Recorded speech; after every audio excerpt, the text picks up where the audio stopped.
자, 찾아가는 동주민센터 두 번째 시간에 대해서는 좀 다른 각도를 알아볼게요.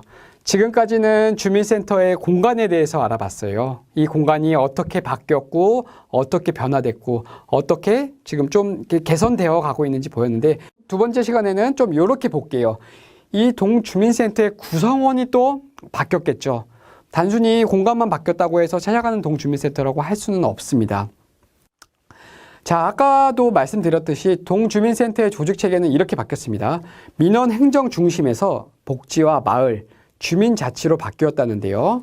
자, 그래서 가장 먼저 이 구성원들이 어떻게 바뀌었냐면은 과거에는 동장님을 중심으로 행정자치팀, 행정팀이라고 해서 이 팀과 복지팀, 단 두 개의 팀만 있었습니다.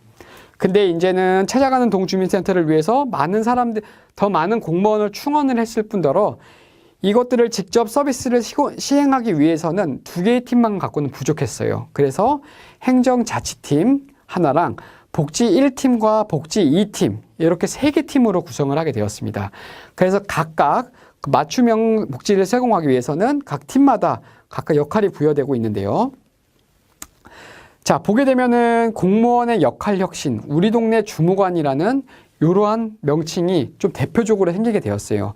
여기에 대해서 뭐 방문 간호사가 있을 것이고, 우리 동네 주무관이 있고, 복지 플래너, 마을 사업 전문가, 뭐 이러한 것들의 역할이 많이 있는데요. 요건 다음 슬라이드에서 좀 볼게요. 그래서 찾아가는 동주민센터라고 하면은 단순히 복지 서비스, 복지만 제공하는 것이 아닙니다. 그래서 일단은 이 찾아가는 동주민센터는 동에 있는 모든 직원이 다 참여를 하게 되고요. 그 중에 우리 동네 주무관 1호는 동장님입니다. 동장님이 그 동의 주무관으로서 제1호로 항상 배치되어 있고요. 행정팀장님이 이 모든 것을 총괄하게 되는 것입니다. 자, 그러면은 동주민센터의 구성원이 어떻게 배치되어 있는지 좀 보겠습니다. 지금 보면은 여섯 명의 역할이, 6개의 역할이 있게 되겠죠.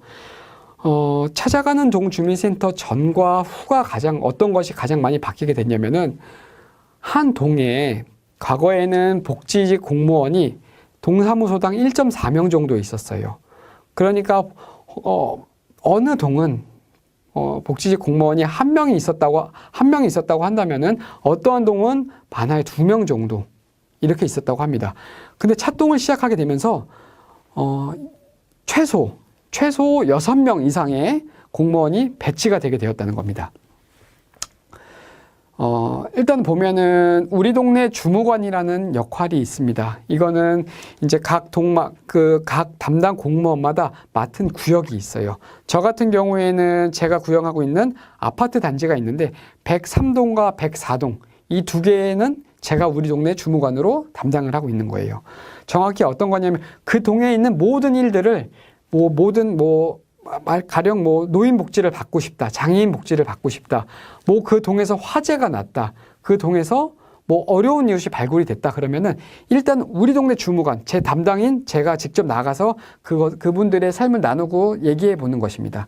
그리고 민원인들도 이게 훨씬 더 편해요. 주민센터 일단 가게 되면은 어떠한 사람을 만나야 될지, 어떤 사람한테 이 얘기해야 될지 되게 혼란스럽잖아요. 그럴 필요가 없어요. 이제는 우리 동네 주무관, 그 담당자를 찾아가서 얘기를 하게 되면은 이 담당이 다 연결을 해주고 매칭을 해주게 됩니다. 어쨌든 간에 우리 동네 주무관은 모든 공무원들이 다 맡고 있어요. 그러니까 각각 자기가 맡은 구역이 있고, 맡은 통이 있고 반이 있다는 것이죠. 자, 방문 간호사. 이 찾아가는 동주민센터에서 이 서비스를 이용하는 사람들 중에서 가장 만족도가 높은, 이 서비스를 받고 나서 가장 만족도가 높은 그 역할이 바로 이 방문 간호사입니다. 어르신들이나 영유아나 장애인분들이나 직접 찾아가서 그분들의 의료적인 서비스를 제공하는 사람이 방문 간호사고요. 동사례관리 담당자라고 있는데요. 그 지역은 그 지역 내에서 그 지역 문제는 그 지역에서 해결하고자 하는 이런 역할을 부여받고 있는데, 사례회의나 지역 자원 발굴을 하거나 연계를 하는 이런 서비스를 제공합니다. 그러니까 어떻게 보면 이렇게 여기 설명 끝까지 드릴게요. 그 다음에는 복지 플래너라고 하여서 어르신이나 출산 양육이나 방문 복지를 하게 되고요. 이 한 개인이 앞으로 받을 복지를 말 그대로 플랜을 쫙 짜주는 거예요. 영유아 때는 어떠한 복지를 받고, 청년에는 어떤 복지를 받고, 그 다음에 노인일 때는 어떤 복지를 받을지, 이런 것들을 하는 게 복지 플래너고요. 자, 마을 사업 전문가는 그 마을에 있는 사업들을 하는 것입니다. 이따가 보게 되면은 금천구가 하고 있는 공유상자라는 사업이 있을 수 있을 것이고요. 그 동네에 방송국이 있다든가, 그 동네에 특수한 어르신 잔치를 연다든가, 이럴 때는 마을 사업 전문가들이 나누고요.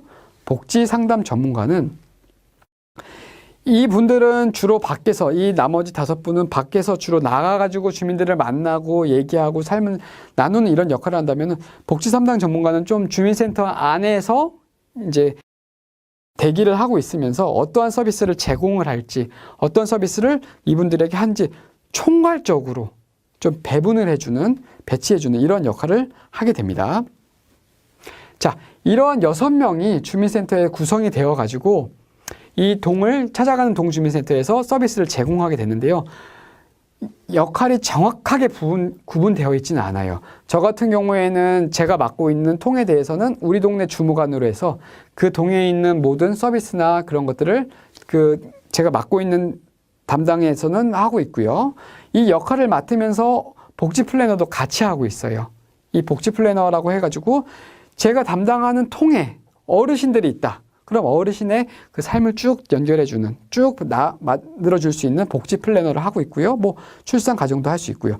그러면서 동시에 동사례관리 담당자도 동시에 하고 있는 거죠. 그래서 그 지역에 있는 자원들을 발굴을 해서 서비스를 제공을 하고, 어떠한 것, 좋은 것, 만약에 반찬 가게가 있다. 그러면 분명히 그 반찬 가게에서 반찬은 팔고 남은 그런 것들을 좀 이렇게 후원을 받아서 나눠줄 수 있는 이런 역할을 하고 있다는 것입니다.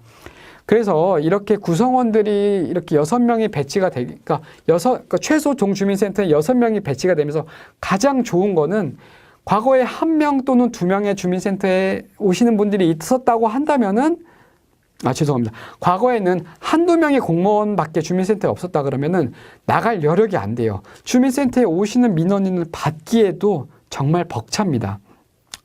근데 이제는 최소 6명 이상의 배치가 되었기 때문에, 일단은 복지상담 전문가니 주민센터에서 좀 배치가 되어서 전문적으로 상담을 하게 된다면은, 나머지 4명, 5명은 직접 현장에 나가서 그분들과 나눌 수 있는 이러한 주민센터의 구성이 되었다는 것이죠.